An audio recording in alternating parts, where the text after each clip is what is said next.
Losing your contacts can feel like losing a part of your digital life. But don't worry, I'm going to show you exactly how to back them up on your Android device, so you never have to experience that panic. First, open your Contacts app. It's usually the one with the little person icon. The location of this app may vary depending on your phone. Next, look for the 3 dots, or sometimes 3 lines. In the corner, this is your menu button. Tap it. In the menu, find an option like Settings or Manage Contacts. Each Android phone may be different, but the general function is the same. Select that option. Now, you're looking for something along the lines of Export Contacts or Import-Export Contacts. Select that option.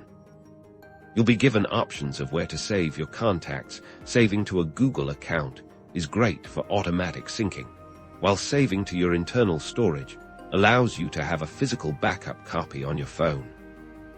Select your preferred method, and then tap Export or OK to start the backup process. You should see a file with a VCF extension being created. This is your contact file and the location on your phone. To restore your contacts later, simply go back to the Import-Export Contacts area and choose Import. Select the VCF file you created, and your contacts will be restored, and that's it. Your contacts are now safely backed up.